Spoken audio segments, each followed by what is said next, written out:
সুপ্রাচীন মহাকাব্য মহাভারতে এবং পুরাণে ত্রিপুরা নামটির উল্লেখ পাওয়া যায়।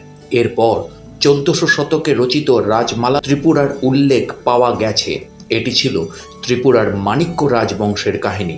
মাণিক্য রাজবংশ 1947 সালে ত্রিপুরা ভারতের অন্তর্ভুক্ত হওয়ার পূর্বাবধি অঞ্চলটি ধারাবাহিকভাবে শাসন করে গেছে। কথিত আছে প্রায় 2500 বছর ধরে 186 জন রাজা এই অঞ্চলটি শাসন করেছিলেন। ভারতে বিগত বেশ কিছু প্রত্নতাত্ত্বিক প্রমাণ এর মাধ্যমে ধারণা করা হচ্ছে ত্রিপুরা বঙ্গদেশের হরিকেল জনপদের অংশ ছিল। বাংলা সুলতানি আমলে ও ব্রিটিশ শাসনকালে ত্রিপুরা ছিল একটি করদ রাজ্য। দক্ষিণ ত্রিপুরায় অবস্থিত উদয়পুর ছিল ভূতপূর্ব স্বাধীন রাজতান্ত্রিক ত্রিপুরার রাজধানী। খ্রিস্টীয় অষ্টাদশ শতকে মহারাজা কৃষ্ণ মাণিক্য পুরাতন আগরতলায় রাজধানীতে স্থানান্তরিত করেন এবং পরবর্তীকালে খ্রিস্টীয় ঊনবিংশ শতাব্দীতে রাজধানী অধুনা আগরতলায় স্থানান্তরিত হয়। ঊনবিংশ শতাব্দীতে ত্রিপুরার আধুনিক যুগের সূচনা হিসেবে চিহ্নিত করা হয়ে থাকে, কারণ এই সময় মহারাজ বীরচন্দ্র মাণিক্য বাহাদুর দেববর্মা ব্রিটিশ শাসন ব্যবস্থার অনুকরণে তার প্রশাসনকে পুনর্গঠিত করেন এবং বিভিন্ন সংস্কার সাধন করেন। 1949 সালে গণমুক্তি আন্দোলনের ফলে ত্রিপুরা অসম রাজ্যের অংশ হিসেবে ভারতের অন্তর্ভুক্ত হয়। 1947 সালে ভারত বিভাজনের ফলে ত্রিপুরার পরিসংখ্যান ভীষণভাবে পরিবর্তিত হয় এবং তদানীন্তন পূর্ব পাকিস্তান থেকে আগত বাঙালি শরণার্থীরাই ত্রিপুরার জনসংখ্যার গরিষ্ঠ অংশ হয়ে ওঠে। 1 জানুয়ারি 1956 সালে ত্রিপুরা একটি কেন্দ্রশাসিত অঞ্চলে রূপান্তরিত হয় এবং 21 জানুয়ারি 1972 সালে একটি পূর্ণাঙ্গ রাজ্য হিসেবে স্বীকৃত হয়। 1400 শতকে রচিত রাজমালাতে ত্রিপুরার প্রথম উল্লেখ পাওয়া গিয়েছিল। এটি ছিল ত্রিপুরার মাণিক্য রাজবংশের কাহিনী। মাণিক্য রাজবংশ 1947 সাল পর্যন্ত ত্রিপুরা ভারতের অংশ হবার আগে পর্যন্ত অঞ্চলটির ধারাবাহিকভাবে শাসন করে গেছে এবং তাই 2500 বছর ধরে 186 জন রাজা এই অঞ্চলটি শাসন করেছেন এবং 1956 সালে ত্রিপুরা একটি ইউনিয়ন টেরিটরি এবং 1972 সালে একটি অঙ্গরাজ্যে পরিণত হয়। ত্রিপুরা উত্তর পূর্ব ভারতের একটি রাজ্য। এই রাজ্যের আয়তন 10,49,169 বর্গ কিলোমিটার এবং এটি ভারতের তৃতীয় ক্ষুদ্রতম রাজ্য। ত্রিপুরা উত্তর, দক্ষিণ ও পশ্চিমে বাংলাদেশ কর্তৃক বেষ্টিত। রাজ্যের পূর্বভাগে ভারতের অপর দুই রাজ্য আসাম ও মিজোরাম অবস্থিত। এই রাজ্যের রাজধানী আগরতলা।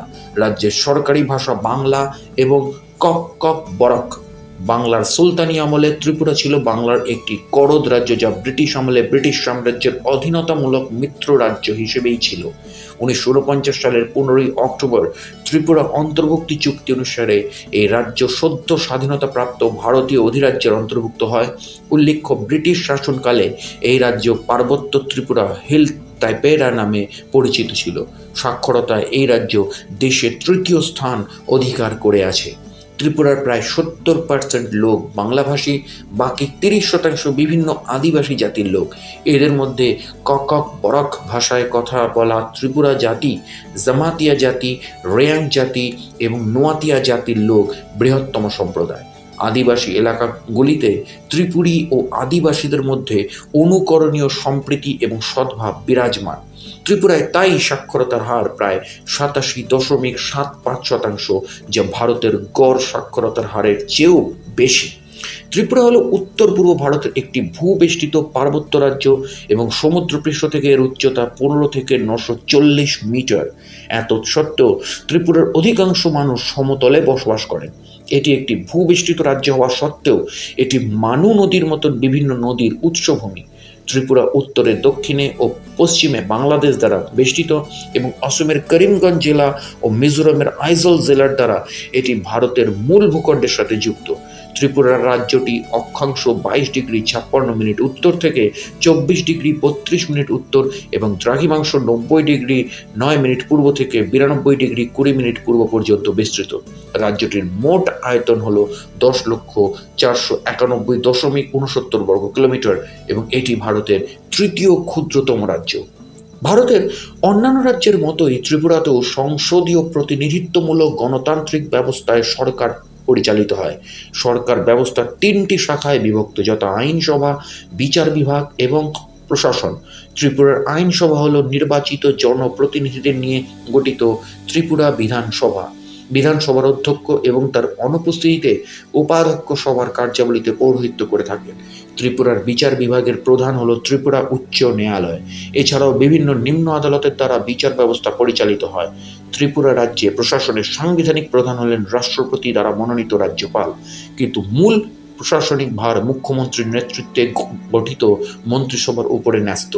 বিধানসভায় নিরঙ্কুশ সংখ্যক বরিষ্ঠতা প্রাপ্ত রাজনৈতিক দল অথবা রাজনৈতিক জোটের নেতা অথবা নেত্রীকে রাজ্যপাল মুখ্যমন্ত্রী পদের জন্য আহ্বান জানান। এরপর রাজ্যপাল মুখ্যমন্ত্রীর পরামর্শে মন্ত্রিসভার সদস্যদের মনোনীত করেন। মন্ত্রিসভার সদস্যরা তাদের কার্যাবলীর বিবরণ বিধানসভায় পেশ করে থাকেন। ত্রিপুরা বিধানসভা হল 60 সদস্য বিশিষ্ট একটি এককক্ষীয় আইনসভা। একটি নির্বাচিত বিধানসভার পূর্ণ মেয়াদ হল 5 বছর, কিন্তু সরকার নির্ধারিত মেয়াদের আগেই বিধানসভা ভেঙে দিয়ে নির্বাচন অনুষ্ঠিত করতে পারেন। ত্রিপুরা থেকে লোকসভায় 2 জন সদস্য এবং রাজ্যসভায় 1 জন সদস্য নির্বাচিত হন। এছাড়াও গ্রামীণ পরিচালন সংস্থা পঞ্চায়েতে নিয়মিত নির্বাচন অনুষ্ঠিত হয়। ত্রিপুরার প্রধান রাজনৈতিক জোট ও দলগুলি হল ভারতীয় জনতা পার্টি, বামফ্রন্ট এবং ভারতীয় জাতীয় কংগ্রেস, ও সর্বশেষে সংযোজন হল তৃণমূল কংগ্রেস। 1977 সালের পূর্বাবধি ত্রিপুরায় ক্ষমতাসীন ছিল ভারতীয় জাতীয় কংগ্রেস। 1977 থেকে 1988 ত্রিপুরা সরকার পরিচালিত হয় বামফ্রন্টের নেতৃত্বাধীন এবং 1993 সাল থেকে আবার তারা ক্ষমতায় প্রত্যাবর্তন করে। 1988 থেকে 1993 সাল পর্যন্ত ভারতীয় জাতীয় কংগ্রেস এবং ত্রিপুরা উপজাতি যুব সমিতির জোট সরকার পরিচালনা করে, কিন্তু 1993 সালে বিচ্ছিন্নতাবাদী উগ্র কার্যকলাপের পরিপ্রেক্ষিতে এখানে রাষ্ট্রপতি শাসন প্রযুক্ত হয়। পরে গণতান্ত্রিক নির্বাচনের মাধ্যমে পুনরায় নির্বাচিত বামফ্রন্ট রাজ্য সরকার প্রতিষ্ঠিত হলে রাষ্ট্রপতি শাসন প্রত্যাহার করা হয়। বর্তমানে ত্রিপুরা ভারতবর্ষের সবচেয়ে শান্তিপূর্ণ এবং নিরাপদ রাজ্যগুলির মধ্যে একটি। জাতি উপজাতির মধ্যে ভ্রাতৃভাব ও বন্ধুত্বমূলক সম্পর্কের ফলে বিচ্ছিন্নতাবাদীরা বেড়ে ওঠার আগে পরাস্ত আর খতম হয়ে গেছে। তো এই ছিল ত্রিপুরার ইতিহাস, ভূগোল এবং ত্রিপুরার রাজনৈতিক ইতিহাসের পর্যালোচনা। তো অবশ্যই আমার চ্যানেলটি সাবস্ক্রাইব করে বেল আইকনের অল নোটিফিকেশনটি অন করে রাখুন। লাগাতার ইনফরমেটিভ ভিডিও নিয়ে আমি আমার চ্যানেলে আসছি। অবশ্যই আমার চ্যানেলের সাথে জুড়ে থাকুন এবং সারা পৃথিবীর সমস্ত সাবজেক্টের বিষয়ে ইনফরমেশন পেতে থাকুন। নমস্কার।